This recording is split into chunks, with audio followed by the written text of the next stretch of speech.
Сәлем, құрметті оқушылар. Бүгінгі біздің тақырыбымыз дауысты және дауыссыз дыбыстарға арналған жаттығулар. Олай болатын болса, біз бүгінгі сабағымызды бастаймыз.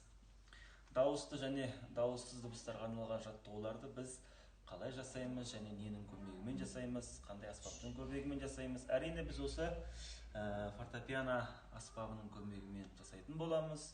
Өйткені ол біздің ән айту процесінде біздің дауысымызға және музыкалық техникамызға өте қажет жаттығулардың бірі болып саналады.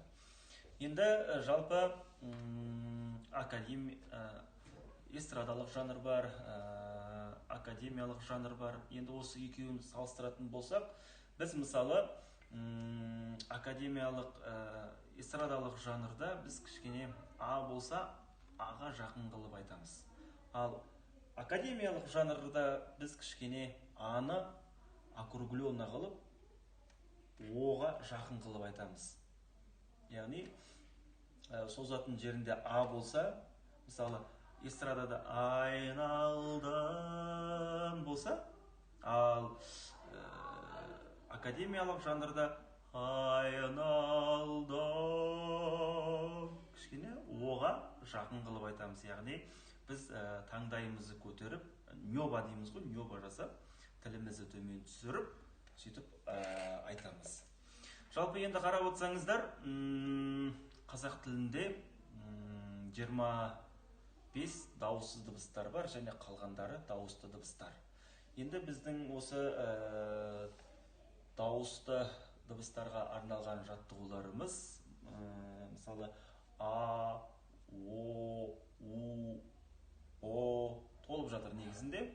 Дауысты дыбыстар сол осы әріптер арқылы біз қазір фортепиано аспабының көмегімен жаттығу жасайтын боламыз. Мұқият тыңдаңыздар, одан кейін сіздер қайталайтын боласыздар.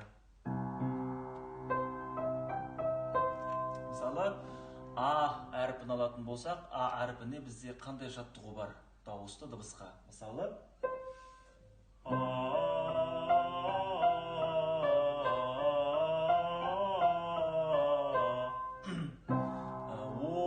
әріпін алатын болсақ,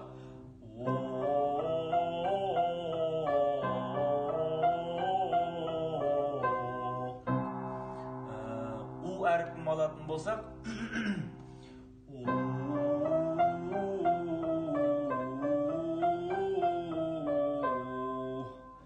О әріпін алатын болсақ,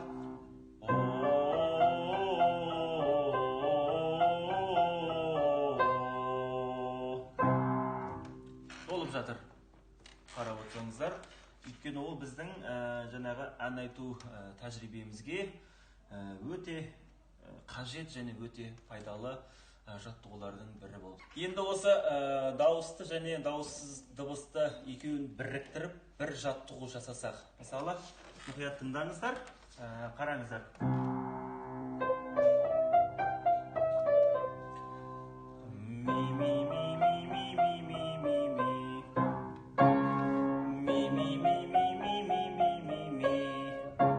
Дауысты мен дауыссыз екеуі бірігіп, бір үн шығып тұр. Енді сіздерге үйге тапсырма, қазір мен дауысты дыбыстарға арналған жаттығуларды ойнаймын, соны міндетті түрде қайталаңыздар.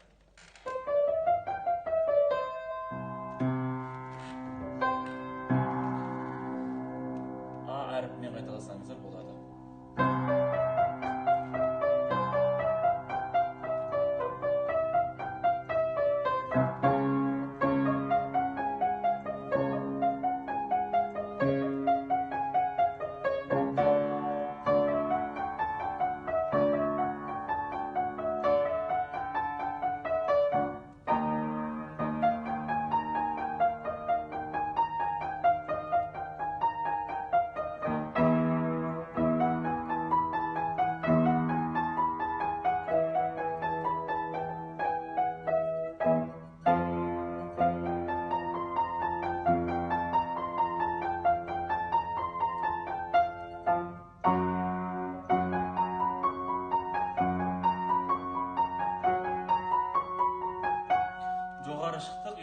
жоғарыдан төмен О әріпімен қайталасаңыздар болады.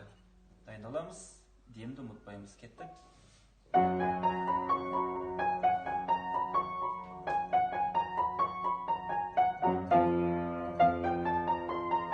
О деген әріппен.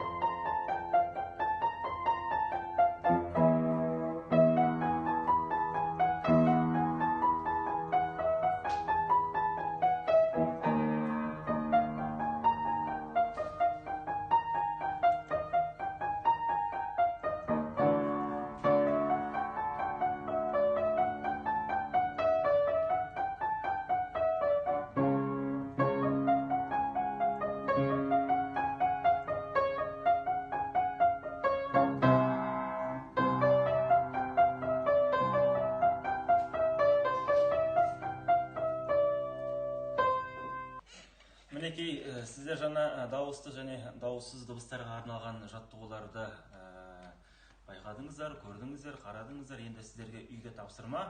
Осы дауысты және дауыссыз дыбыстарға арналған жаттығуларды үйде өздеріңіз қайталаңыздар.